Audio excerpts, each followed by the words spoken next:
All right. Shalom. Let me get my mic going. Then we'll get started here. Yeah, man, you guys made it through. We all made it through. All right. Call out Yahweh Shemi Hasha. You know, somebody that may be in your first year doing it, the whole way, no food, no water. Hats off to you, man. This is it's symbolic, what I mean, in a way for, things to come. Because, we our souls are going to be afflicted, as these tests begin to roll out, these spiritual tests, man. So, it may have been hard, the first half of it, but you got through it. You see? So, it's all a part of building that mental fortitude. All right. Hey, Shalom, Elder Natazak Ba. Okay. Two things, we just gonna talk about pushing through, all right, when stuff get hard. And my brother had a question on the comment board on my last live stream. It was a good question. Jake got questions. But I told him I would answer them. And but first let me get into, the fact that we gotta understand how to conduct ourselves when we're being afflicted, when we're abased, and when we're bound. So we're gonna go to Philippians 4, verse 10. All right. Actually, I'll let this play. I like to have a little tunes in the background while I go, right?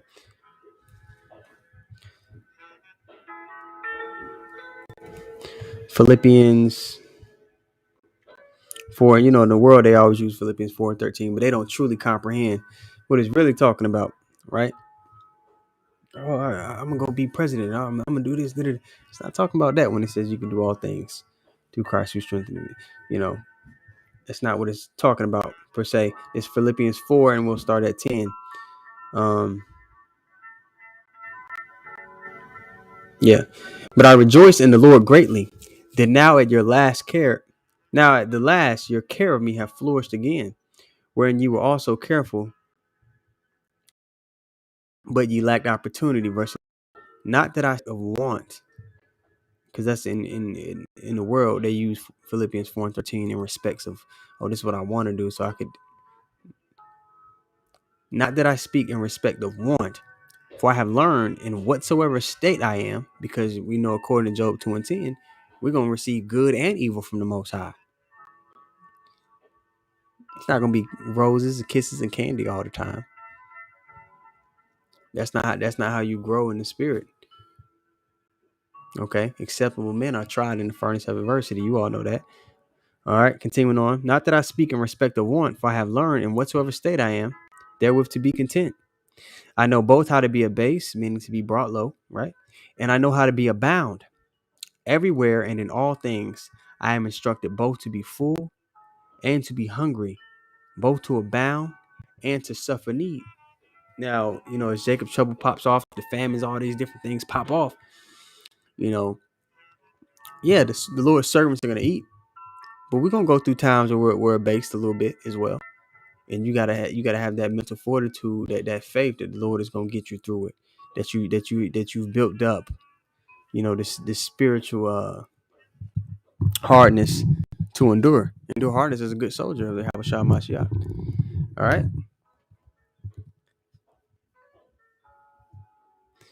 All right. So actually I'll go read that really quick. Endure. Yeah, there we go. It's 2 Timothy 2 and 3. All right, it reads, thou therefore endure hardness as a good soldier of Yahweh Mashiach. All right, now even continue on. No man that warreth entangleth himself with the affairs of this life. We know this place is temporary. We know that it's out of here. Okay, seeing the wickedness that takes place here every day, we know that, hey man, we're about to be, this place is about to be destroyed, and we're about to experience a new way of life, a new way of existence, new heavens and a new earth. Okay. Verse 4, no man that warreth entangleth himself with the affairs of this life, that he may please him who have chosen him to be a soldier. All right. So, and hey, many are called, with Lord willing, we're chosen. because we all been called into this thing, but we haven't been chosen yet. Like Elder Gabar says, man, you don't know that you're chosen, all right, until you're on those chariots, all right, and that's why we always say, Lord willing, okay, because you have people that seem like they're solid now, but as the afflictions begin to roll out, as we begin to be tested, man, they're gonna fold. You don't want to be one of those people, So, yeah, this video is a congratulations, it's a pat on the back, but we're not there yet. Still much more work to do. Okay, even though we're at the end of this thing, there's still much more work to do. Still a lot more pushing. When you're in the fourth quarter of a game, that's when you got to be at your best, because it's winning time, and that's what this is right now. We're in winning time. This devil's starting to make his moves. We got to be in the zone. We got to be completely locked in. And yeah, I mentioned this precept, and the brother put it up for me, and I was gonna read it. The elder, Salakia. This is Job 2:9. Okay, it reads, "Then said his wife unto him, Dost thou still retain thy integrity? Curse God and die." So as the affliction came, and this is the nature of a woman. You must understand. If the shoe fits where it, because you have so we was in a group chat the other day, seen a woman on somebody's comment board just completely bug out, man. But to you sisters that are sincere, man, take statements like this with a grain of salt. The nature of a woman is, if discomfort is brought to her, man, she folds. Wherever comfort is, and usually the people that have the power can provide the comfort, that's where a woman is going to reside. Okay. And the thing is, this walk is about affliction. So it's rare to even find a sister that's sincere. And Elder Menachem Zakba made a statement maybe 2 weeks ago that was very true. He said the average lifespan of a woman that comes into this truth is about 1 to 2 years, because her nature is to reside where the comfort is. And this walk, it isn't about comfort. It's about growing and changing, putting off the old man and taking on the new. All right. So this Job 2:9 again. It says, "Then said his wife unto him, Dost thou still retain thine integrity? Curse God and die." So she was ready. Man, that's amazing. All right. And he goes on to put up verse 10. It says, "But he said unto her, Thou speakest as one of the foolish women speaketh," and the point is here. What? Shall we receive good at the hand of God? And shall we not receive evil? And that contradicts the whole, the proverb in the churches where they say God is good all the time. It's not true. He's righteous all the time. Okay. But, their thought process of how the Lord works is completely ass backwards. What then shall we receive good at the hand of God, and shall we not receive evil? And this is the mind state that Job had, which is the mind state that we should have. We've been given many examples of men of the Lord and what it means to push through. Okay. And all this did not Job sin with his lips. Okay. The water precept. The water for the precept. Yapar. All right. This Kazak, he puts up Acts 14:22. It reads, "Confirming the souls of the disciples and exhorting them to continue in the faith, and that we must through much tribulation enter into the kingdom of God." So this ain't for the faint of heart, man. This isn't for the weak. This ain't a fad just to be a part of. This is for those who are fully persuaded in their own mind and ready to stand stiffly for what's right, for righteousness. These are they who stood stiffly. All right. Very plain. Isaiah 45:7. And this is one of the first precepts you learn when you come into the truth. But sometimes people are coming to the truth and they'll see scriptures like this, but then when the affliction comes, it doesn't register that, hey, this is a part of my walk. Ecclesiastes 2, Sirach 2:1. All right. Isaiah 45:7, it reads, "I form the light and create darkness. I make peace and create evil. I, the Lord, do all these things." Okay. And that's what it is. Now I want to move on to this question that a brother asked me on the comment board, and I sent it to the man that's above me, Elder Menachem Zakba, as you all know. And this was the let me go read the comment. Bear with me and pull it up here.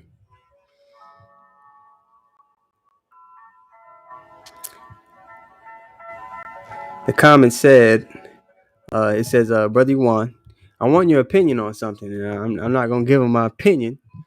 You know, I'm gonna do my best to say, hey, this is what the word says, and you know, you got to take it from there. Okay. Says I want your opinion on something. I have been recommended carpal tunnel surgery, so that's surgery on his hand. He's having trouble with it. Carpal tunnel surgery, but I'm not sure if I should. What if while I'm under, they sneak a chip in me? You know, hey, I'm gonna finish the rest of the comments. So I told him, I Lord willing, I'll make a lesson shortly.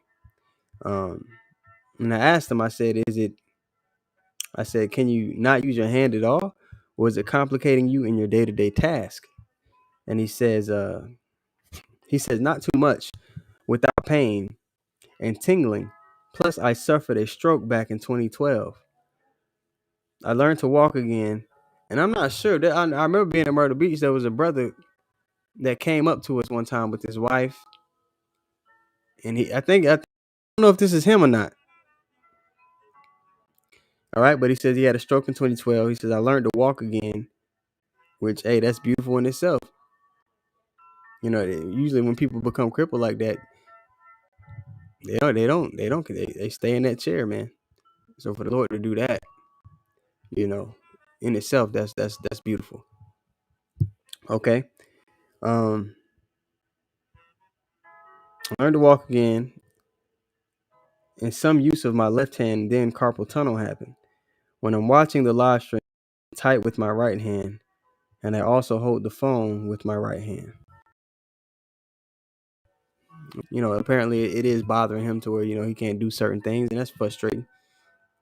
Okay. But the first precept I'm gonna read is the precept that the elder sent me, was James 1:5. Okay. And he, you know, I don't know if he will. He may not. He might make a lesson on this himself and go into even more detail. But this is James 1, and let me see. Actually, we'll just start at the top. We're gonna start James 1:1. It says, James, the servant of Yahweh and of the Lord Yahweh Shah Mashiach, to the 12 tribes of Israel which are scattered abroad, greeting, because you know Israel was scattered into every nation under heaven. All right, my brethren, count it all joy when ye fall into diverse temptations, knowing this, that the trying of your faith worketh patience. You know what I mean? And I was going to mention this when I first read the comment. If to have that thought, man, if I go under, they might do this. Man's goings of the Lord. You know what I mean? If it's meant for somebody to fall that way, that was in your cards from the beginning anyway. But if that's a thought that you have in your head, and it's a concern that you might have, that in itself, you know, the Lord wouldn't put that thought in your head for no reason. You know, but this is something you're going to, as we'll read on, it's something that you're going to have to pray on and ask the Lord for understanding on it for yourself. All right. Verse 3, knowing this, that the trying of your faith worketh patience, but let patience have her perfect work, that ye may be perfect and entire, wanting nothing. If any of you lack wisdom, let him ask of God, that giveth to all men liberally, and upbraideth not, and it shall be given him. But let him ask in faith, nothing wavering. For he that wavereth is like a wave of the sea, driven with the wind and tossed. For let not the man think that he shall receive anything of the Lord. A double-minded man is unstable in all his ways. So, hey, you want to be fully in tune with this walk, pursuing the Lord to the best of your ability, right? And when you're praying to him, you ask him for understanding on this. Sometimes the Lord even make the decision for you. You know, so it's something that you got to pray on for yourself. And in his various men of the Lord, they had thorns in the flesh, right? We go to the example of there is it let me pull it up, find a precept. Because if I'm not mistaken, Paul, he had trouble with his vision. And this is in 2 Corinthians 12 and 7, where he mentioned that he had a thorn in his flesh. All right. 2 Corinthians 12 and 7. Unless I should be exalted above measure of the revelations, all right, there was given to me a thorn in the flesh, the messenger of Satan to buffet me, lest I should be exalted above measure. So to keep him humble, to keep him base, to keep him, in the right mind frame in this walk. Let me see what you guys got here on the comment board.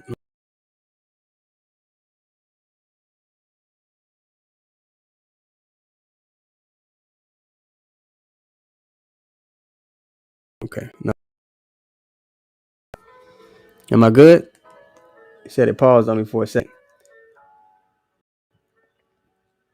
Let me check the stream, see if I'm still good.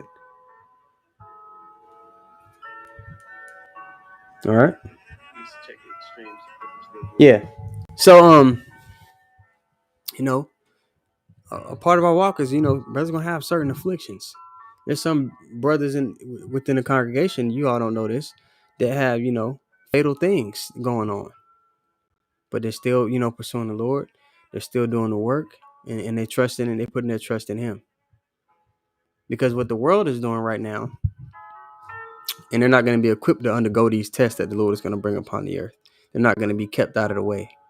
They're not going to be hidden the day of the Lord's anger. They're putting their faith in this new God, which is the serpent's brew. They're giving they're getting that digital all. They're willing to get that digital all that's going to be presented to them, giving, showing their allegiance with the wicked.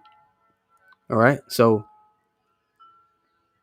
at the end of the day, that's something that you got to pray on for yourself. That's tough. If that's something that's heavy on your spirit, man, and it's prohibiting you from being, functional with it, where it's work, if it's stopping you from having a livelihood of being able to function, that's something that you definitely got to pray on. I'm not going to sit here and say, yeah, go, have this devil cut you open and do all these different things. I'm not going to say that. I like the scriptures say, these people are physicians of no value. If the Lord has it to where you need to be healed, man, I'm sure that, he'll make another way, or it's something that you just have to bear for the time. Shoot, you might be one of the brothers that the Lord, as it pops off, he gives you spiritual power to where you'll so definitely something you got to pray on for yourself. If that's a thought that you had, I wouldn't take that thought lightly. But yeah, something you need to pray and meditate on, and continue to walk towards the Lord to the best of your ability.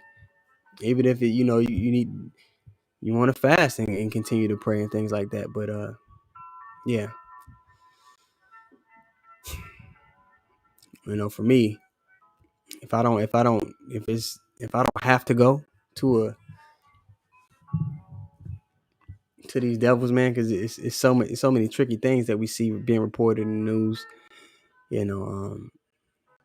I seen a report of people, they're going in to get their flu shots, but then they have, the juice in the shots, so I seen all different kind of things. And then if you're doing surgery, to my understanding, and if I'm mistaken, one of the brothers correct me on the comment board. You're in a surgery room that you're not even allowed to have family in there, so nobody can even sitting there and watch and see what they're doing if any funny business is going on. But again, it's up to you. The Hawaii's on the comment board. Shalom, brother. How about Shemi Habashabakta? All right. He puts up Deuteronomy 32 and 39.